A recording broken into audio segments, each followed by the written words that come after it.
You have a big old thick sweatshirt on.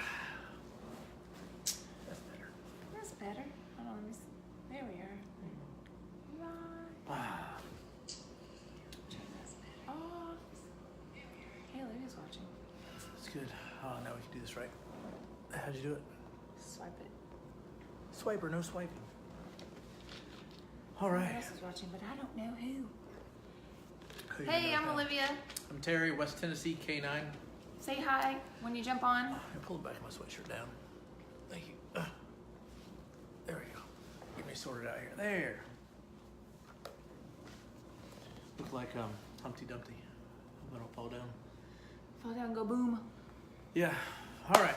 So we have some good questions. Yes, we do. How was your day? Pretty good. It was crazy. It was cold. Had to work the movie dog outside today. Yeah. It was cold. Wasn't as cold as yesterday. Did an Instagram story with the dog. It was super exciting. Should have been there. Mm-hmm. It looked exciting. Follow. Fast paced. It was fast paced. At about maybe negative 2 miles an hour and 30 degrees. I think this is like wind burn on my face. Did you have your chapstick? I did not. I'm all chapped. What about your lip balm? My balm. No, I did have some refreshing. Did you? I did not. Hmm. So All say right. hi if you're. If you're on, say hi. We have a few people watching. We had a really good turnout last week. Pretty exciting. So we have a lot of questions. We'll start questions here, but if you have a question, post it on here, and I'll switch to the live questions too. Yeah, ask your questions as we go. We have questions to sit here for 2 hours, but we'll get through but we won't. We'll get through what we have, or we'll go through what we have. Then as you post questions live, we'll answer those in between. Hey Amber. What's up, Amber? All right, I'm gonna share the video on my page. Look at you. Watch this. That's fancy. I guess. I don't know how to do it. Watch party? I have no idea. I don't know how to do You're it the either. smarter one than me. Well, I was. Was. All right. The glasses. On the glasses. The glasses. All right. My corrective lenses. Go ahead. All right, so when correcting the dog for digging with the e-collar, shouldn't the dog have been conditioned to the e-collar appropriately before getting corrected for digging? This is a two-part question. Is that the first part? Well, that's part of it. You said to put it at a high level and correct it as soon as it puts his nose to the ground. I'm asking because I was wondering if you never train the dog to e-collar at the lower levels for other things, but you go to correct the dog at a high level for digging as his first ever e-collar experience, would this not possibly have a negative effect on a future e-collar training? Even with lower levels on the e-collar, could there be any issues at all with that? So, good question. Going back to a conversation we had last week about a dog digging in the yard, straight to e-collar, high level. You may have a little, I won't say issue. The dog, it may take a little bit of reacclimating. However, you won't ruin the dog's ability to learn low-level e-collar stem. For one, it's never been on the dog. You put it on there, you do a high level, you stop the digging immediately. If you want to acclimate it to the collar on low level and start doing low level work, it's not a big deal. But you can kind of look at it like this. So say we do a lot of low level work with the dog first. Low level meaning all I want you to do is feel the little tickle on your neck. If we do a lot of low level work first, dog understands it, dog digs in the yard, you go to a higher level and correct, then you come back inside to a low level. It's kind of like saying the same thing. So if they were going, I'm talking in a circle here. So if it was going to make a difference in the beginning, it would also make a difference throughout training. So again, we can always go to our personal dogs or the dogs I train. You know, as they progress in the e-collar, they will get higher level corrections, especially for like leash reactivity, stuff like that. However, when we bring them back in on the low level, they're fine. So you're not going to mess up the dog. You're not going to mess up the dog's your ability to use the e-collar on the dog at a lower level. Even if you start with a higher level, it doesn't really matter. The dogs are adaptable. Even if you put it on the dog at first, when you're doing the low levels, it's quickly going to understand like, hey, this thing doesn't mean punishment all the time. It means communication. No different than walking a dog on a leash, even with a slip lead or a dominant dog collar, which is a different slip lead, or a prong collar, and you're walking a dog along and the dog lunges out or chases a squirrel and you give a hard correction, even with a slip lead, dogs burr, but it doesn't affect the dog's ability to understand what leash pressure is. Gotcha. Yep. This is the second part of that question. It said, that's another question, isn't it? I only had two. Or did you read the whole thing? That was, yeah. Oh, wow. Moving right along. Said you always use, and I don't need my glasses for this because it's ginormous print. Said you said you always use tools for punishment and your hands are for reward. What do you do with puppies since you don't really use leash corrections with them when they're little? Just a bonker? Spanking with a rolled up newspaper? Or? Yeah, so you absolutely do use leash corrections with a puppy. I only use leash corrections with a puppy. You just don't use any tools. I don't use any tools like prong collars or ecollars on little puppies. You just use a slip lead and it's a quick boop, nope. You know, you can stop a puppy even from jumping or nipping with that little, just a quick tug. The key with puppies is when they're in the house and not kenneling or playtime, they should be on a leash. That quick pop of the leash is a punishment for a puppy. With puppies, I want to be very careful that I do not increase the punishment level to a level where they don't understand. Right. So if I were to throw a bonker, if you don't know what a bonker is, it's a roll-up towel. If I were to bonk a dog or puppy, like it may freak it out. It may set you back a little ways. Puppies, you could... It's like expecting a toddler to know how to, or a baby to know how to make its bed. You don't punish it for that. Yeah, they It's don't like understand. levels of punishment. Or even if you want to take it, I mean, making beds, most teenagers don't do that. No, they don't. So if you want to like make it even simpler than that, you know, it's like when they're just crawling around, they find a marker and color on the wall. You're like, no, but there's really no punishment for it. You take them away and you put the markers up. They have to learn. Then when they're three, there's a higher consequence. If they do it when they're 10, you're going to increase the consequence. So the dog has to understand what the consequence is. So my point is be super cautious and increase. But you wouldn't use the e-collar on them. No, you know, 6 months is kind of my personal kind of.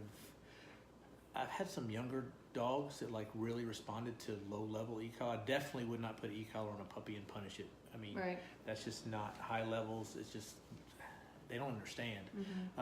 You know, as far as working a dog on an e-collar, low level e-collar, my personal, I won't do it under 6 months. At 6 months, they have to really be mature enough to understand, and they have to go through all the leash stuff before I even go to an e-collar. They have to understand the communication. Yeah. And there's some people that do e-collars at 6 months, and some do it younger, some have great success. That's just my personal opinion. I want to make sure the dog's mature enough to understand. Okay, we have a question from Cheryl Officer. Okay. It says, hey guys, I have this lab mix, 47 pounds of muscle. She wants you to play with her and her toys, but kind of gets aggressive where it looks like she's going to bite you, even though she puts the toys in your face to play with her. She's almost 4 and has done this since she was a pup, and we got her as a rescue at 8 weeks.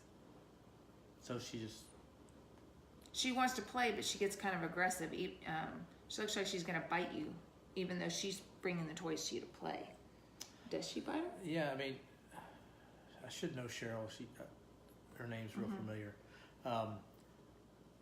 My dogs, when they play with me, they look like they're going to kill me. When they play with her, not so much. She doesn't allow that. So, if the untrained eye would think they're going to hurt me. Yeah, but they're not. Very I let them play a lot rougher with me than she does with her, and it's always been that way.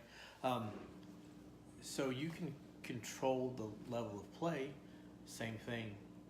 Correction. Say this is not acceptable behavior. You can play with a dog, play with its toys, play with the dog, and play with its toys. The tongue tie. And use a leash correction. You know, no, that's not acceptable. When the dog gets so worked up, we're going to stop here, or you're going to get a correction. Remember, the simple rule is reward good behavior, correct, punish bad behavior. So you can definitely play with a dog and use leash corrections. My Dutch Shepherd, she gets out of hand. I don't play with her much. A few weeks ago, she bit me in the stomach. Like we were playing, and she started, you know, she got in trouble. It hurt. You know, I don't play with her because she's insane. She's a freakazoid. She's a freak, and she just like acts, and she's like, oh my gosh, but you know, she got a for that. Okay, good. Thank you for the question, Miss Cheryl. And if it didn't answer your question, like if we didn't even get close to what you're asking, please expound on it. Yeah. Says, hi, I'm getting ready to purchase a HS, I'm guessing Hermspringer. Prong collar. Not sure what size I need. Her neck measures 16 inches. Do you recommend a quick release collar? Thank you for your suggestion. Good question. And so I gave a cheat sheet. So let's talk about quick releases first. The quick releases are okay. I think they're a little more difficult to get the chain around and hook it on personally. Now, the ones, look at the little connector that's on the quick release, and you'll notice two things. If it's round, what can happen is it can slide back and forth, and you pull the collar, and if it's turned around backwards, it'll actually disengage the quick connect, and you'll lose your dog. I lost my Gypsy at Shelby Forest one time. I went to engage, was turned around backwards, and just let go. The Hermspringer brand specifically, though, they have a square little clip, and so it doesn't do that. If you have dexterity problems or not a lot of strength in your hands, the quick clip ones are a little easier. Just know the more moving parts, the more likely it is that it will fail. I know Paulmark, company called Paulmark.com. They make clips that's just like a buckle that go on the bottom. The only downside of those is you lose about that much of the collar, so these prongs don't start till way back here. However, I do a lot of stuff with retirees and people in homes or folks with handicaps that don't have a lot of. I got a few weeks ago with polio, and he didn't have the dexterity or the strength. So even though we lost those prongs, the solution for him was to go with one with a clasp on the bottom. And Paulmark.com sells those. P-A-U-L or P-A-L-L? It's Paulmark. P-A-W. Oh, Paul. Paulmark.com. So I have a cheat here for the sizes. So the 2.25 is the smallest one. They do make a micro prong. How cute. Which is like for small dogs. I mean, it's teeny tiny, little Yorkies. So you can get a prong collar for your teeny tiny dog. It doesn't have to be a mammoth dog, and I do use them for small, teeny tiny dogs. The small collar is the 2.25. There are some trainers I know, like Joseph. He uses exclusively the 2.25. And if I have a pushy dog like Ox that was here, that 100-pound Doberman, he was blowing right through a regular prong collar. Gypsy uses a 2.25. Just because they need that little more of a bite. The smaller teeth, of course, the more the pressure. The downside, if you're going to get it for a big dog, you have to order extra links because it's only 14 inches. It's the biggest I've found it anyway. So 2.25 is for your smaller dogs, 14-inch neck or smaller. Then the 3.0 goes to 18-inch.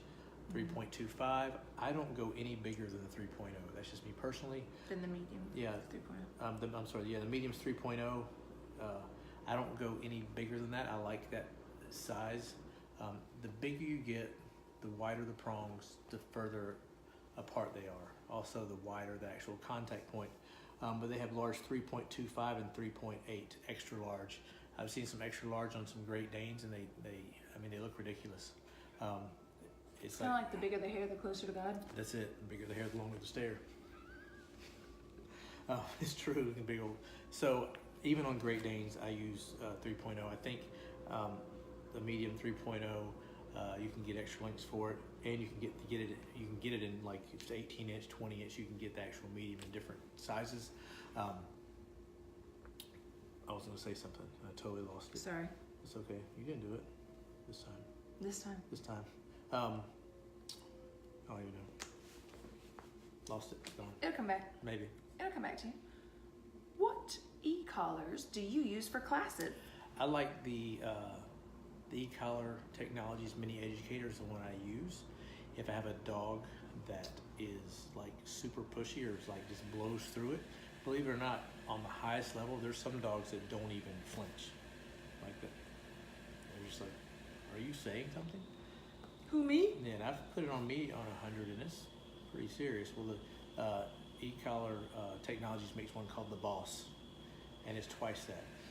But also, if you have a dog that's super sensitive, I've had dogs that like lose their mind over 2, and humans can't even feel 2. I mean, Right. it's so minute. They also have something you can put on it to cut it in half. So if you have a dog that's super sensitive and Super sensitive. super sensitive. Super sensitive. I forgot to put the S on there. Thank you. What's the few S's between your friends? I don't know. I don't know. Maybe if we have a system, we can work it out. Maybe you could have a system for everything. So yeah, if you have a dog that's super sensitive, you can also get a little attachment to cut it in half. So Ecollar Mini Educator, Ecollar Technologies. There are a few good ones out there. That's the one I like to use. Yeah.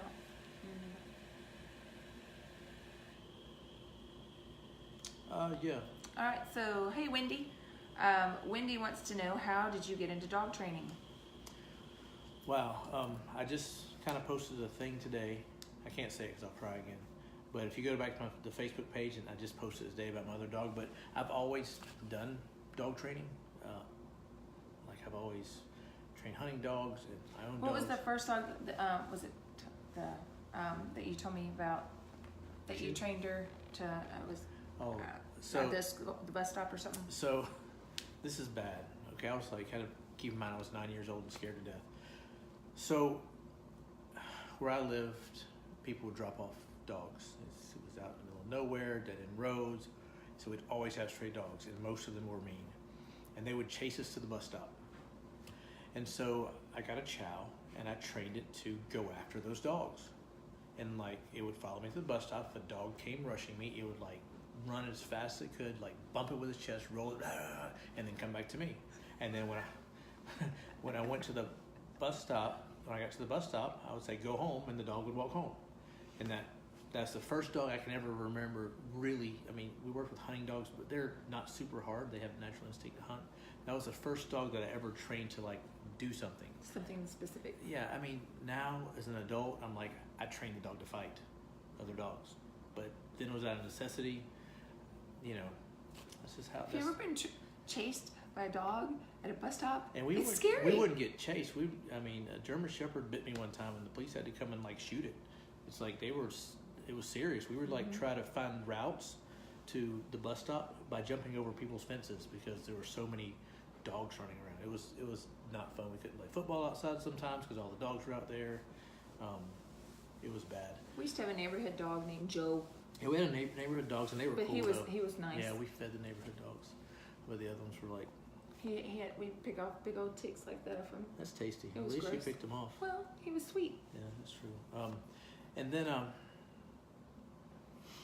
you know, dog training is always come easy to me. Now, when I started to think, hey, or actually she started to say, you should do this for a living, and I'm like, you've lost your mind. There's no way I can make a living dog training. It's just doing all the math. I'm like, I don't have enough hours in a day. Can't work. You know, I took in a few dogs. Actually, I just kind of put the word out there, hey, and people knew my dogs, knew my personal dogs, and I said, hey, I'm gonna start training dogs. If you want to have your dog trained, bring it to my house this Saturday.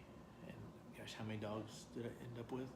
And it was like $150 for the week, or something crazy like that. And I had like 9 dogs, and I said, oh my gosh, this may work. And so I sent them all back home. After I worked with them, I sent them all back home. I lost my mind that week.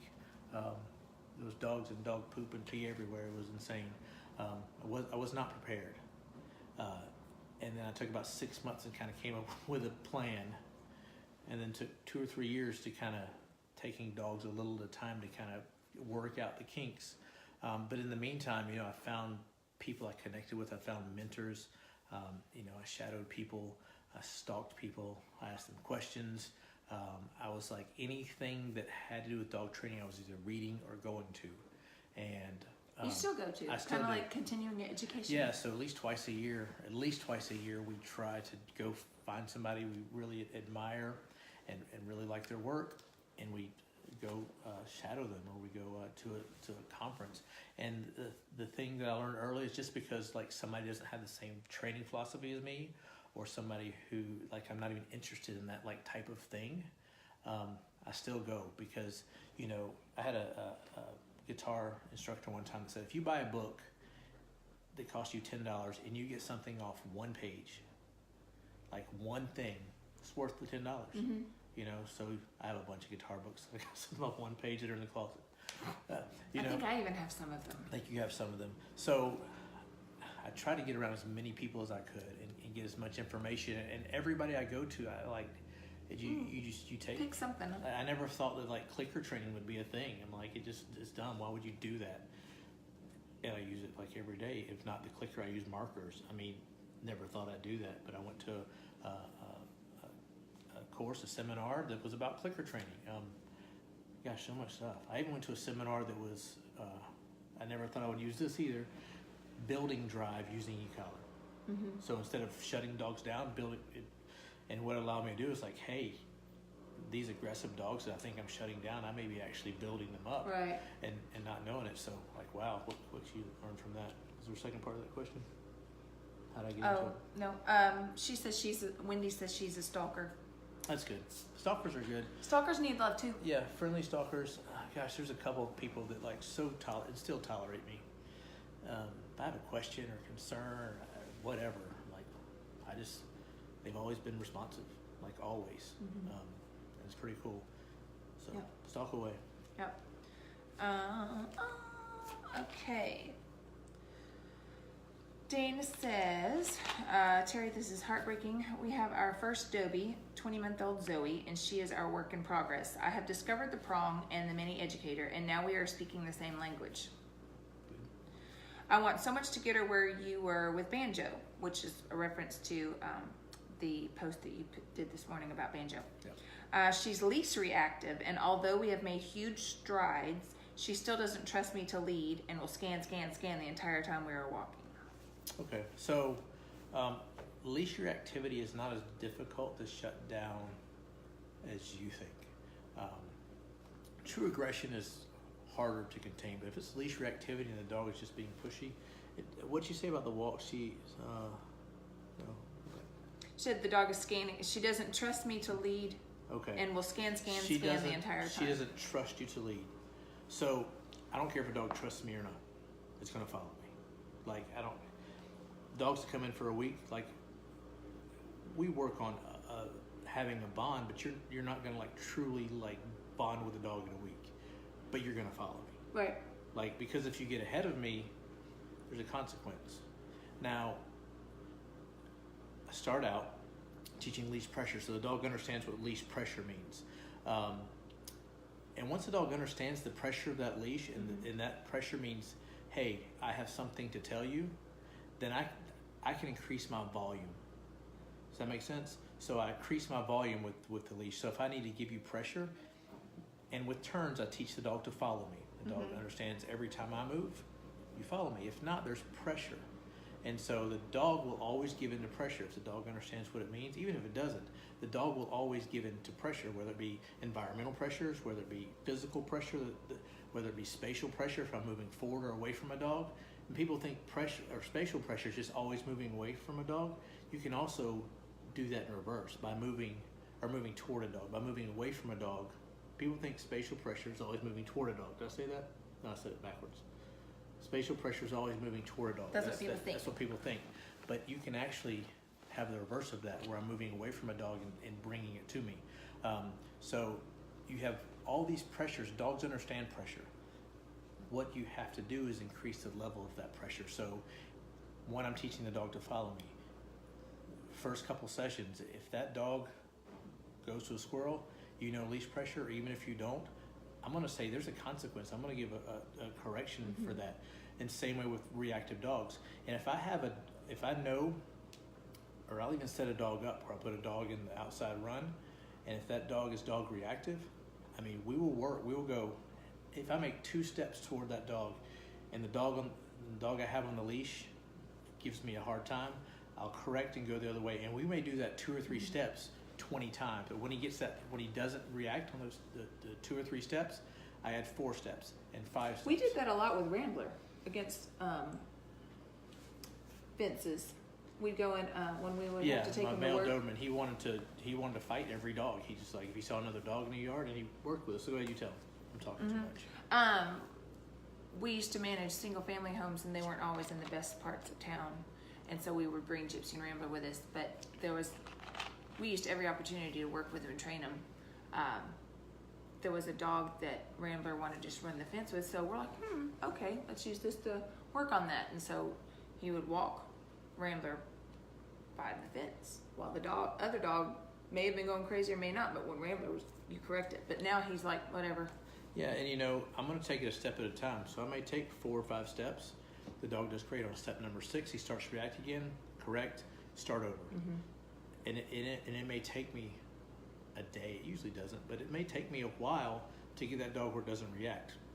And then when it doesn't react in that situation, the dog understands what I'm asking of it. Then we move to more challenging situations. So you have to set it up to fail. But back to the leading, being a leader or follow, what you say? The dog doesn't trust me to lead. You to lead. Don't wait for the dog to trust you to lead, because dogs are always self-serving. So dogs are all about themselves. It's all about me. It's all about me. It's all about me and the dog. So dogs are all about themselves. They're very self-serving creatures. If there's something more enticing than you, my dogs are great. But if there's something in their mind that's more enticing than me, or more enticing, that's a good word, they're gonna go that way. If I don't feed my dogs for a week, and I set a bowl of meat in the floor, and I try to call them to me, what do you think they're gonna do? They're not gonna come. They're not gonna come to me, because the meat is more enticing to them at that point, because they're hungry. If you die in your house and your dog has no food, you know what's gonna happen? Ew. You know what's gonna happen? They're gonna eat you? They're gonna eat you. I mean, that's just, they're dogs. They love you, but they're gonna give in to that hunger. So you have to correct your dogs. You have to not wait. It's not that they don't trust you. It's that you have to be a better leader. I guess that's a good way to say it. You have to be a better leader for your dogs. Well, it's kind of like what you said. I don't care if the dog trusts me or not. You're going to do what I tell you to do. You're going to learn to follow me. And here, if you're not, here's a consequence. If pressure. Yeah, and so it's the dogs are going to follow me because I know what's best for them. Like, there's a dog across the street that's they're interested in. However, there's 6 lanes of traffic they have to get across. What do they see? The dog. So by being the dog's leader, I know what's best for you. And you don't. Dogs don't. I was thinking about this the other day. Dogs don't reason like people do.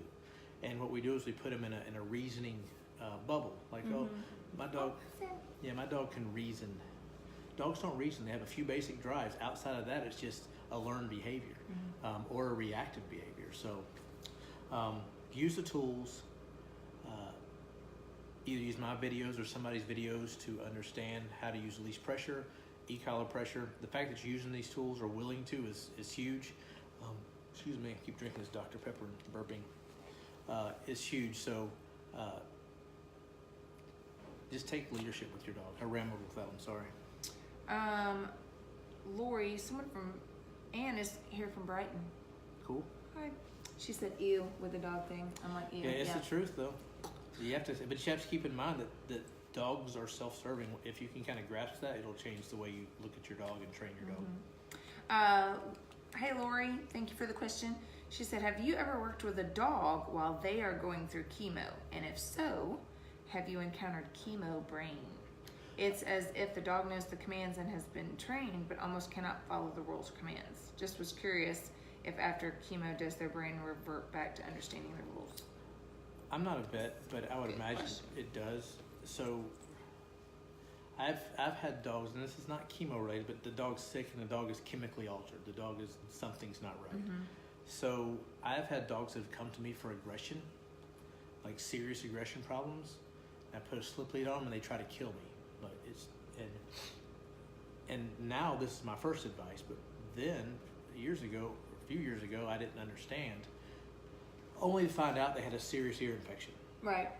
The dog went from 2-3 years old, went from like not being okay to anytime anybody touched it, talked to it, it just tried to go after them. So when dogs are sick, and they don't show pain like we do, when dogs are sick or hurt, something's wrong, like they do get kooky in the head. And I would bet after chemo, because chemo's basically chemically almost killing them to kill cancer. Yeah, the body doesn't differentiate between cancer cells and normal cells, so the chemo kind of kills everything. I would imagine when the dog gets done, it'll be back to normal. And I would just make the dog, still don't let it go free-falling, but not expect it to be as sharp as it was, or even challenge it, because it just needs to rest. And if in question, you can always ask the vet. Yeah, that's true. Okay.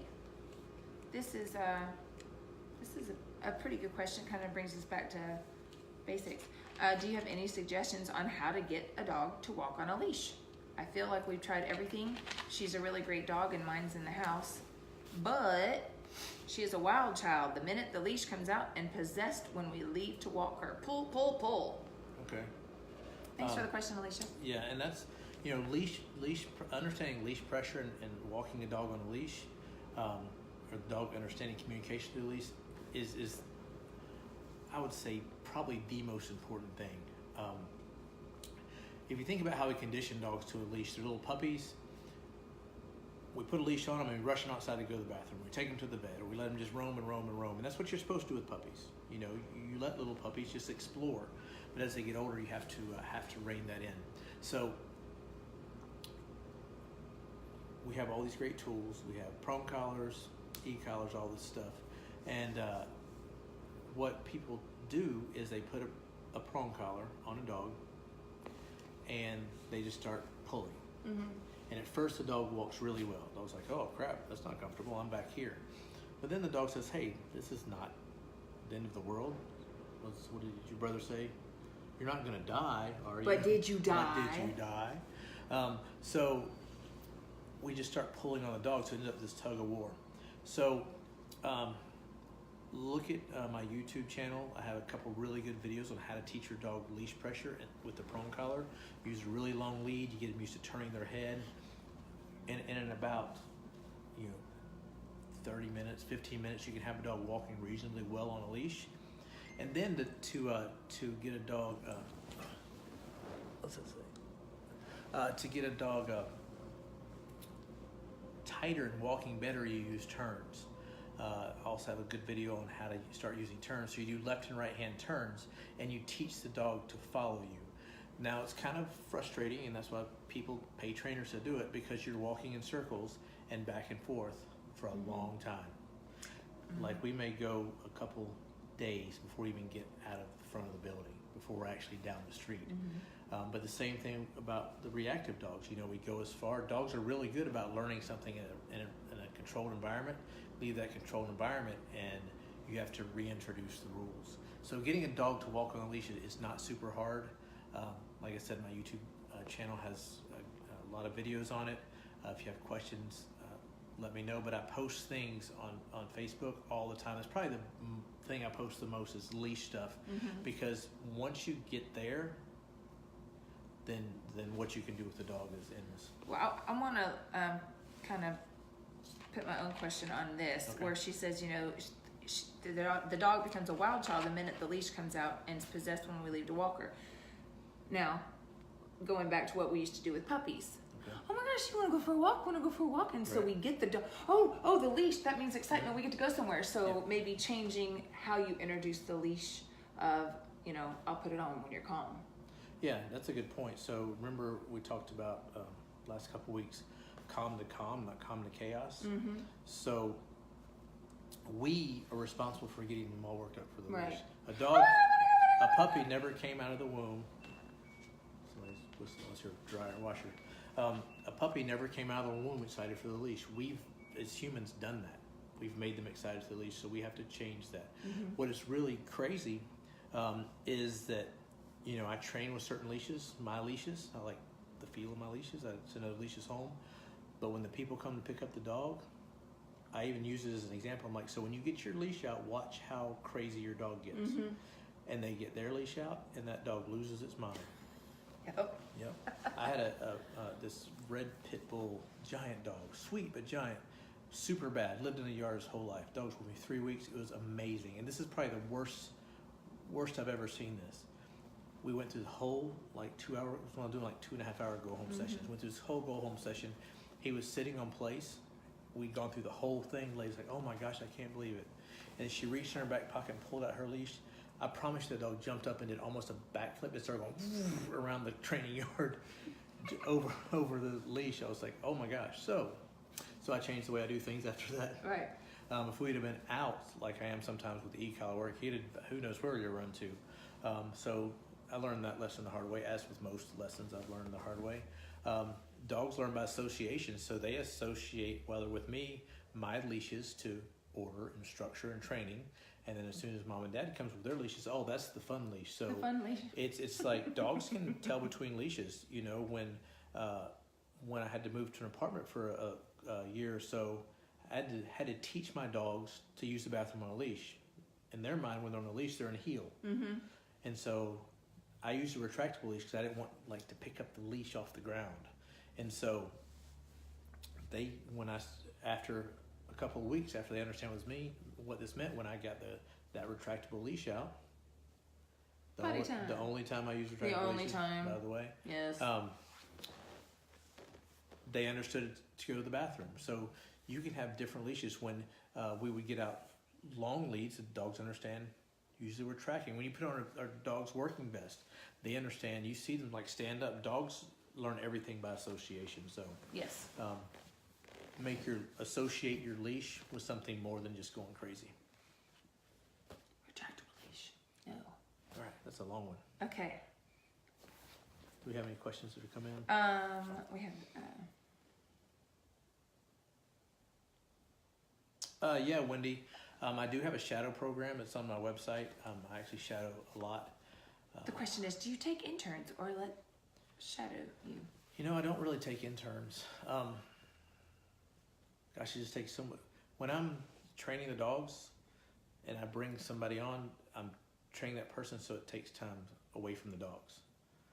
So the only time I would take an intern if for some reason we're working with our own dogs, but I don't think it's fair to the customers, the clients, if I'm training somebody to train their dog. If that makes sense. Does that make sense? Yeah, you're not having an intern like a student kind of thing coming in, but a shadow is right. a different. Shadow. But from the shadow program, so say you have a dog you want to train, and you're into it. During the week you're with me with the shadow program, you will learn to train dogs. I mean, you will be taught everything that I do, and we have dogs during every week that are like puppies to aggression to pushy dogs to just normal, regular, good old house dogs. I mean, we have so many levels of dogs that the people that come through the shadow program, I mean, they leave seeing everything I do. I don't hold anything back. This is how we train dogs, so you get to see. Yeah, she said she want to learn some basic business elements. Yep. At that point, I shadow someone who has done experience. Wants to learn protocols, that kind of thing. I guess the business side, is that what you're saying? Yep. Wendy, you want to learn the business side of it? Most definitely. I part of it, whichever way you want to do it. We can do more dog training. We can do more social media, website stuff like that. Whichever way you want to go.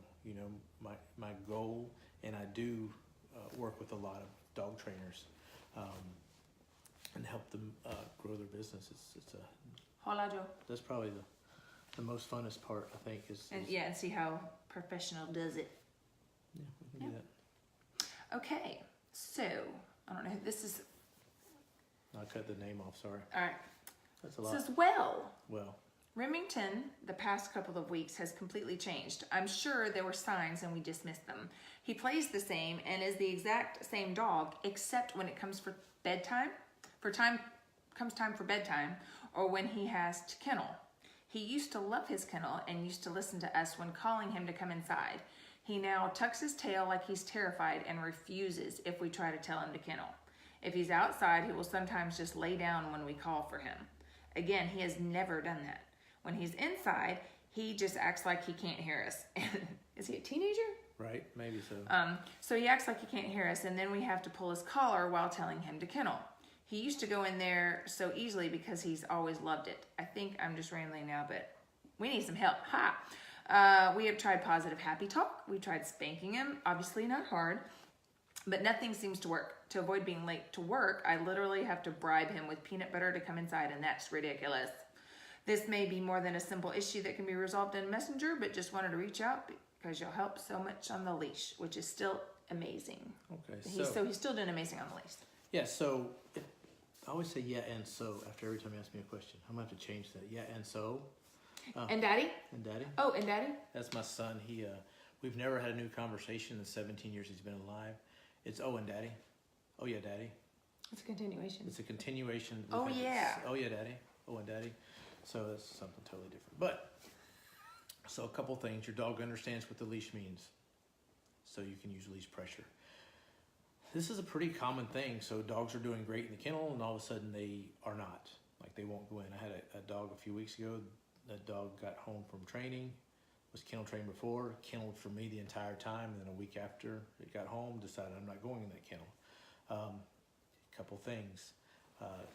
Do kennel drills, just like they were new. Practice. One thing. The second thing is, a lot of times if you're just kenneling during when the dog goes to bed or when the dog comes in for you to go to work, the dog's like, well, why should I? You're calling my name to tell me that I have to go stay in there. I'm going to kind of reference this to dog parks. At dog parks, dogs know their name until they get to the car. Then all of a sudden your name means we're leaving. And what do dogs do? Run the other way. So it's about association. So you're going to take your dog through drills when the dog's outside, or you can use an e-collar on your dog. Get the dog acclimated to e-collar. He's used to the leash. It's not super hard to layer an e-collar on top of that. Absolutely not hard at all. And you're going to motivate him to come in. If you're not going to use the e-collar, put that dog out on a long line. When dogs come in for training, they don't know me. Some dogs come to me, some dogs don't, but almost all of them go out on a long line. And I teach them, when I call you, you come to me. Now, pretty much reel them in and wash the leashes because they go through all the stuff. And wash your hands a lot. So when I bring them in the first few times, I reward them. Understand when I call your name, there's a payoff. And then after they understand that, then when they don't come in, there's a correction, whether it be a prong collar on a leash. Now, let me preface this by saying, do not let your dog run around outside dragging a long lead on a prong collar. You have to, or even just dragging a long lead, you have to watch them. They'll hang themselves. So this is going to be a process. You might want to start it on like a Saturday where you run through the whole week drill on the weekend where you can watch your dog. You out the window, but don't ever take your eyes off the dog in the backyard with anything around its neck, any kind of leash, prong collar. You're always going to watch the dog. But you're going to have to do drills. Remember, dogs learn everything through repetition, so you're going to do leash drills with that dog. When I call you, it means to come to me. Once you understand that, which you clearly did in the past. Clearly did, and Clear is doing amazing on the leash. Yeah, so I'm going to say here or come, and the dog's not going to come. I'm going to give a correction. Come to me. So there's a consequence for not coming. Right now, the consequence is I lay here, and it's not a consequence. It's like you're going to give me peanut butter. And if he's coming for peanut butter, and he's not scared of anything, clearly. If he's coming for peanut butter, he's saying, hey, if I lay out here long enough, you'll give me peanut butter. There's a payoff. So what you're teaching the dog is, hey, I call your name, lay down, wait. Okay, here's your reward. So you're teaching the dog through those repetitions. Everything's learned through repetition. This is how you do things. Why the dog's doing it inside without that? Probably the same thing. The dog just doesn't want to go. Hold on. Our dogs are... Go on. No. Yeah, off they go. So dogs heard the car outside. They came out to check it out. All I said was no, and they turned around and walked back. So good. So you're training the dog to sit there and wait, and here's your peanut butter. Yeah, so everything's repetition. So do those kennel drills, repetition, over. And then once the dog understands it, there's a consequence for not going in there. So when we're teaching place or anything to a dog, it's like we understand what they mean. what we start to understand what it means. We use pressure outside of place, and then the pressure's off. So if you're using an e-collar, low stem place, they walk on, no pressure. Okay, they walk off, no pressure. You come to me, I put pressure. I may do pressure all the way. It depends on the dog. I put pressure on you, call you to me. If you deviate pressure, e-collar pressure, leash pressure, means come this way. So if you're going that way, no, this way. It works for everything. It works for the kennel. It works for the dog coming in. Everything is a repetition. The dog has just decided, like, hey, I would rather do this. Why? Because dogs are self-serving. Also, make sure you're doing kennel drills and killing your dog when you're home. Super important, because if the dog is always associating the kennel with you just leaving, then of course they won't want to go in there. It's like, I'm going to go in there, mom's going to be gone for a few hours, and I'm going to be stuck by myself. And I miss mom. So make sure you're doing kennel drills during the day too, even if it's for 5 or 10 minutes. Let the dog understand, hey, just every time you go in the kennel, I'm not leaving. And practice. Yeah, everything with dogs is repetition. Somehow through repetition, this dog has learned this behavior. Okay, it's coming to peanut butter, so it's clearly not like fearful of anything.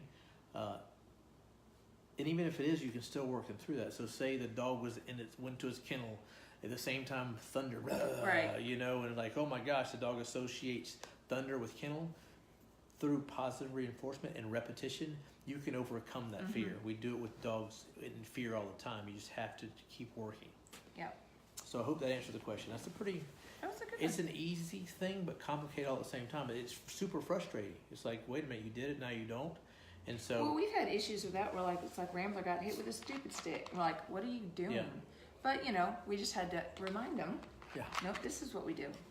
Yeah, so super complicated, easy question, super frustrating. You get frustrated. You try to sweet talk. You're like, hey, I want to beat your butt with a newspaper or whatever. I mean, you just lose it because, like, hey, I got to go to work. I got to cook dinner. I got to do this. We have to go to bed, and I'm chasing all over the house. In the house, have that dog on a leash, and that way you're not having to grab the collar, and that'll help you out too. Yeah. Christina says, if you have 2 dogs, an older one that's 5 and a puppy, do you recommend training them both, or will it still be beneficial for just the puppy?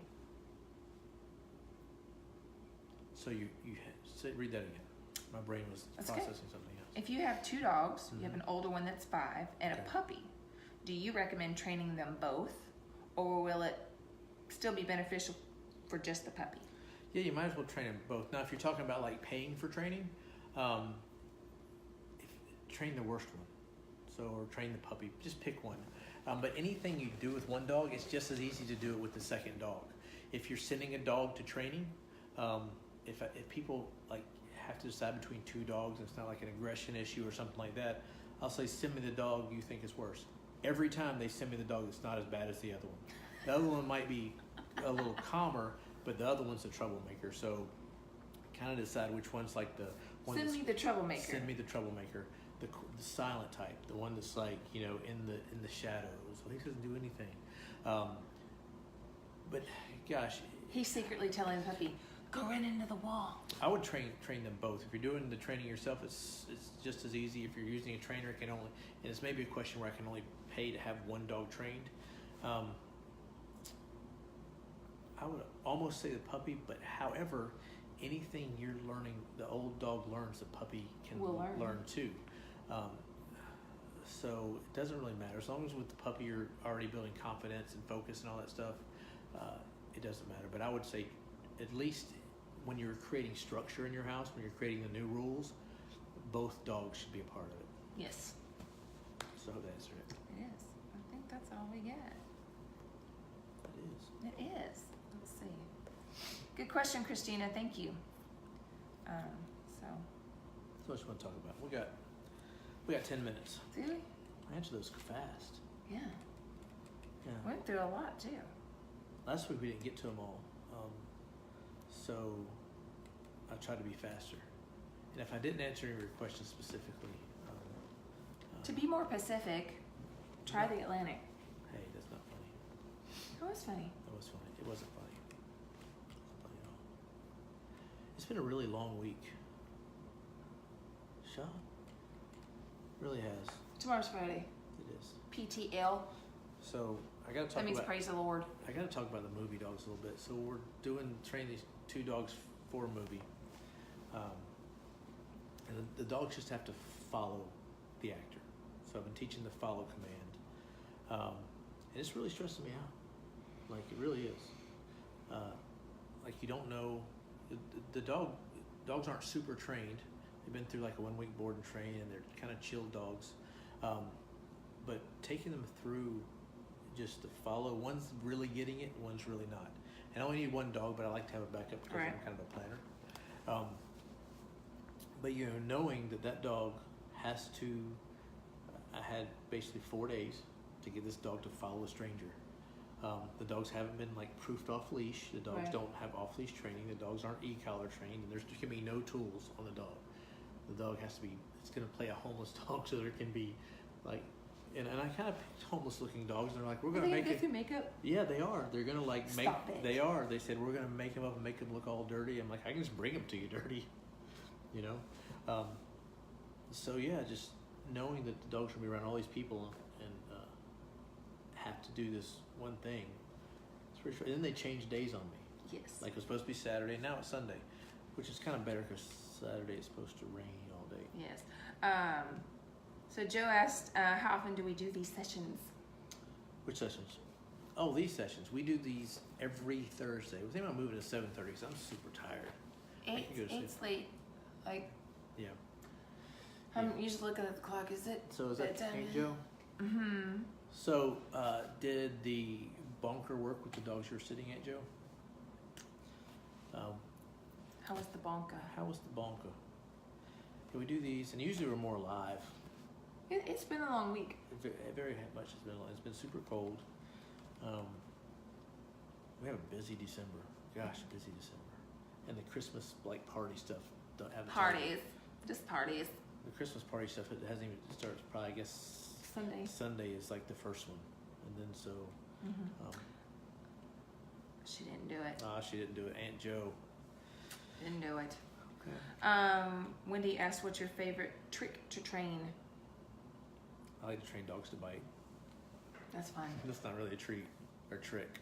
I don't do much of it anymore, but that's my favorite thing is to teach a dog a controlled bite and the obedience leading up to it. Personally, my favorite thing. I like to see dogs. My new thing, the newest thing I've brought into the program is if you saw the little German Shepherd puppy, the touch thing. Yes, and speaking of, Apollo says hi and loves the show. That's awesome.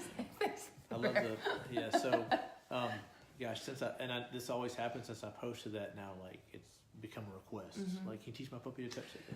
Let me say, be careful what you ask for. Because Gypsy, you taught Gypsy how to go, and we have a bell on my back door here, and he has one at his house where she needs to go to the bathroom. I don't have it in my house anymore. Well, she pushes her head, she'll go and touch the bell. And then sometimes if she just bored, she'll just go bang, bang, bang, and then you end up throwing the bell. But and so I taught her not to do it. You have to give the rest. I taught her the difference between going out and ringing the bell.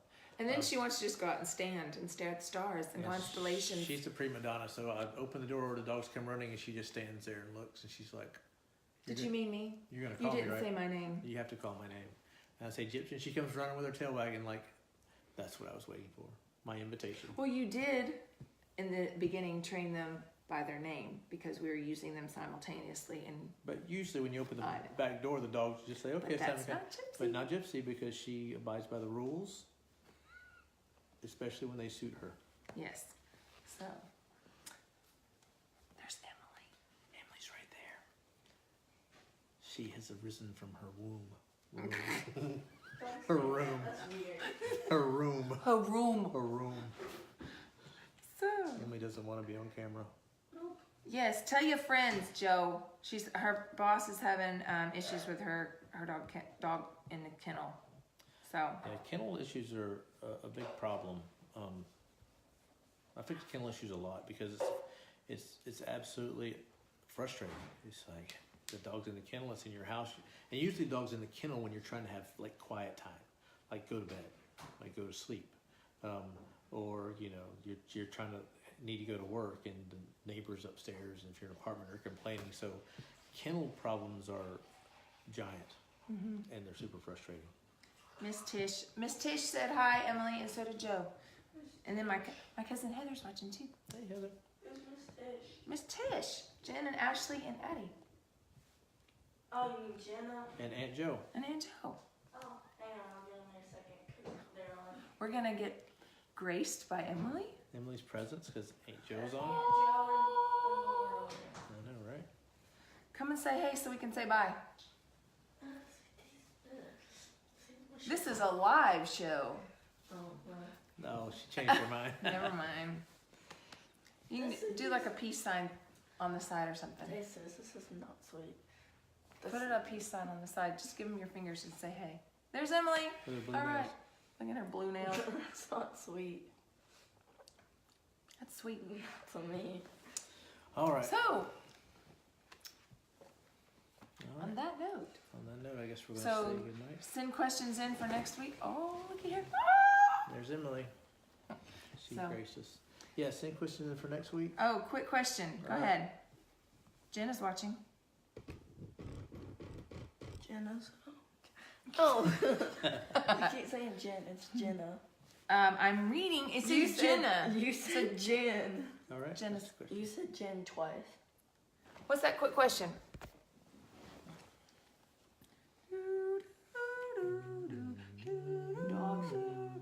Dog howls when I leave the house. E-collar, bark collar. Like, is it howl for if forever or just like when you leave? I mean, bark collar, e-collar would fix that in a second. Hi, Aunt Joe. She said hi. I was waiting for you to ask the question. Yeah, so e-collar would fix that. Just sit outside if you have two phones or you have a camera in your house you can put on the dog. You can even sit down the street and when the dog goes, "Bark," you just give a correction. All right, we're going to say goodnight for now. I'm glad everybody could tune in. Thank you for your participation. If you have questions even after this, send them in. I usually answer them during the week as I go. Our goal is to help as many people as possible. We have all kinds of free stuff on YouTube. Follow my Facebook content and Instagram. I'm trying to do more Instagram stories. I'm not too hip on that yet, but Are you hip to be square? I am hip to be square. It's the best. Geeks rule the world. They do. Geeks rule the world. That's my firm belief. I'm Terry. I'm Olivia. That's Emily. She's gracious with her presence. West Tennessee K9, and I sure hope this helped.